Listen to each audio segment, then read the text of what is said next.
সব যত রকম ভালো কর্ম পদ্ধতি রয়েছে এগুলো ফেরেশতা বন্ধু আমাদেরকে উৎসাহ প্রদান করে।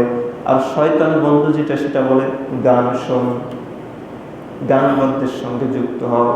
শয়তান বন্ধু বলে বাম হাত দিয়ে খাও। শয়তান বন্ধু বলে গীবত গিবলা করো। শয়তান বন্ধু বলে সুদ ঘুষের সাথে লিপ্ত হও। শয়তান বন্ধু বলে যত রকম অশ্লীলতা রয়েছে, মাদক দ্রব্য রয়েছে, এগুলো সেবন করো। কথা মনে বুঝতে পারতেছেন না আমার? তাহলে প্রভাব বিস্তার করা শয়তানের কন্ট্রোল ক্ষমতা আমাদের উপরে কত বেশি দেখেন। এর বাস্তবতা হচ্ছে মা মিন মাউলুদিন, এমন কোনো আদম সন্তান নেই যে আদম সন্তানের উপরে শয়তান টাচ না করে, আঘাত না করে। আমি যদি আপনাদেরকে একটু সহজ করে বলি, যখন শিশু সন্তান জন্মগ্রহণ করে তখন শিশু সন্তান জন্মের পরে কেঁদে ওঠে কিনা? এর মানে হচ্ছে শয়তান খোঁচা দিয়েছে, শয়তান টাচ করেছে। যত বনি আদম আছে, সে হিন্দুর ঘরের হোক, মুসলিমের ঘরে হোক, খ্রিস্টান হোক, যে ঘরে জন্ম নেই, শয়তানের কি আছে? কন্ট্রোল আছে। শয়তান টাচ করেছে, শয়তান তাকে ছুঁয়ে দিয়েছে, এই জন্য সে কি করে? কেঁদে ওঠে। ইল্লা, কিন্তু সমস্ত বনি আদমকে টাচ করে ইবলিস শয়তান, কিন্তু ইল্লা মারইয়ামা ওয়া ইবনু ঈসা আলাইহিস সালাম, শুধু মারিয়াম এবং তার সন্তান ঈসা আলাইহিস সালাম, এই দুইজনকে বাদে পৃথিবীর সমস্ত মানুষকে শয়তান টাচ করেছে। তার মানে হচ্ছে শয়তান কি করে? ছুঁয়ে দেয়। শয়তানের প্রভাব ক্ষমতা এত বেশি যে আপনার অন্তরের কন্ট্রোল ক্ষমতা আপনার স্ত্রী নিতে পারবে না। আপনার হৃদয়ের উপরে আঘাত আপনার সন্তান করতে পারবে না, কিন্তু ইবলিস শয়তান পারবে। কথা মনে বোঝাতে পারি? ইবলিস শয়তান, যে অন্তরের ভিতরে আল্লাহ স্মরণ নেই, আল্লাহ জিকির নেই, সে অন্তর শয়তান গ্রাস করে ফেলে। ঠিক না ভাই? ঠিক। ওই অন্তরকে শয়তান নষ্ট করে দেয়, হৃদয়টা শেষ করে দেয়, হৃদয়ের কন্ট্রোল ক্ষমতা শয়তান নিয়ে নেয়। কিন্তু আমার ভাইয়েরা, পৃথিবীর সমস্ত বনি আদমকে শয়তান টাচ করেছে যখন জন্মগ্রহণ করেছে। তখন যখন সন্তান কেঁদে ওঠে, তার মানে শয়তান তাকে ছুঁয়ে দেয়, তাকে আঘাত করে দেয়। কিন্তু ইল্লা মারিয়াম ওয়া ইবনু ঈসা আলাইহিস সালাতু ওয়াস সালাম, মারিয়াম আলাইহিস সালাম এবং তার সন্তান ঈসা আলাইহিস সালামকে শয়তান টাচ করতে পারে না। সুবহানাল্লাহ। পৃথিবী বিরল। আমার ভাইরা, মারিয়াম এবং ঈসা আলাইহিস সালাতু ওয়াস সালামের কথা কেন বলা হচ্ছে? যখন মারিয়াম তার মায়ের গর্ভে ছিল, তখন তার মা দোয়া করেছিলেন, আল্লাহ রাব্বুল আলামিন, তুমি আমার সন্তান, আমার গর্ভে যে সন্তান রয়েছে, পেটে যে সন্তান রয়েছে, এই সন্তানকে যেন ইবলিস শয়তান কখনো টাচ করতে না পারে। ইমরানের স্ত্রী মারিয়ামের মা, সে কি যেমন তেমন মানুষ? তার দোয়া আল্লাহ কবুল করে নিয়েছেন।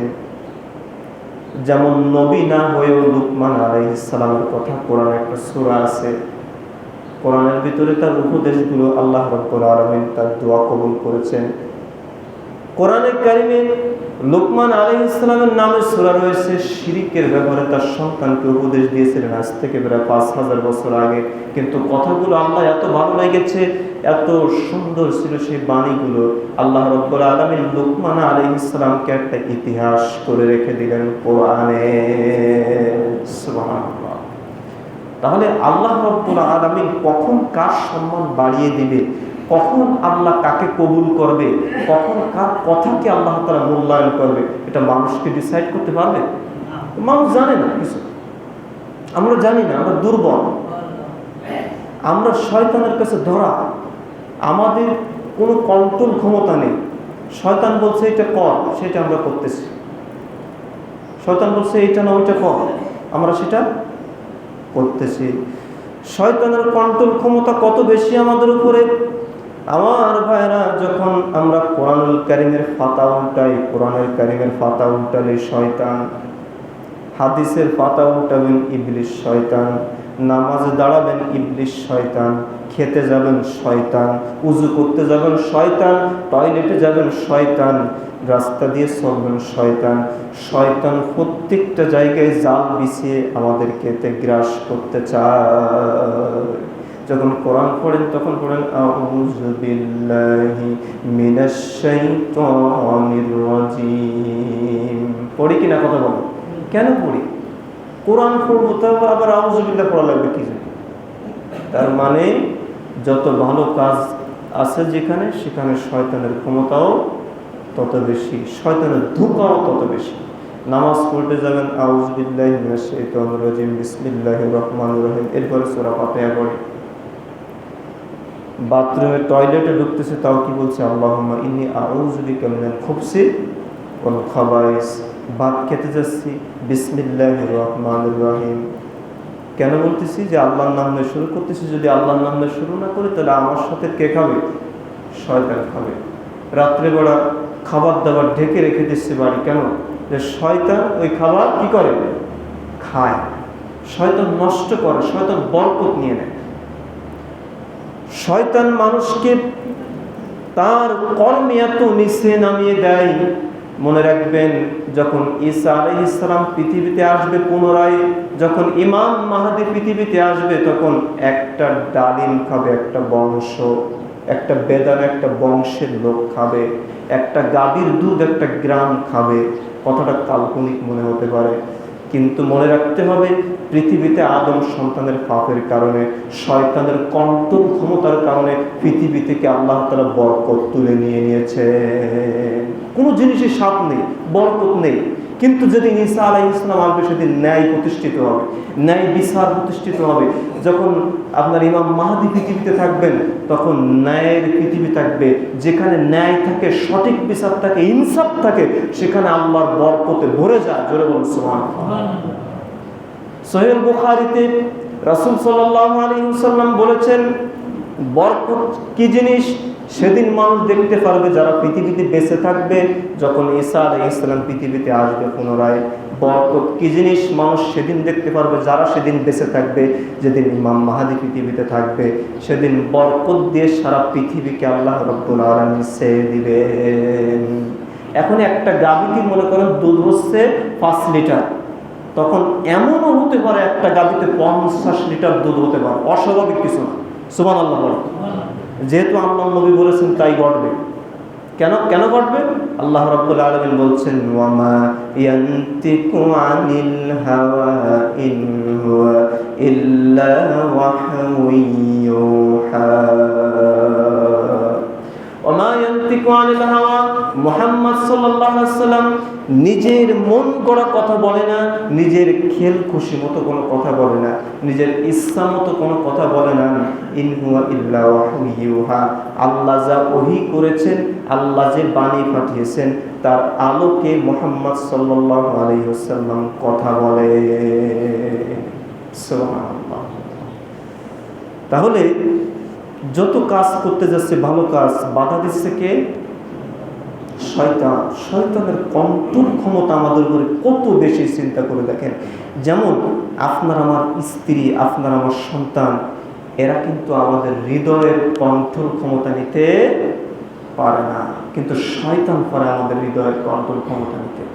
শয়তান অন্তরের ভিতরে এমন ধোঁকা দেয় যে গান শোন, অশ্লীল কাজ কর, অশ্লীলতাকে বিহারপনা থেকে উস্কে দে।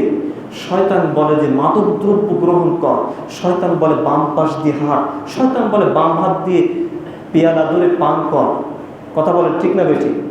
সব কিছু শয়তান। শয়তান বলে যে যত রকম আল্লাহদ্রোহী কাজ আছে এগুলো কর।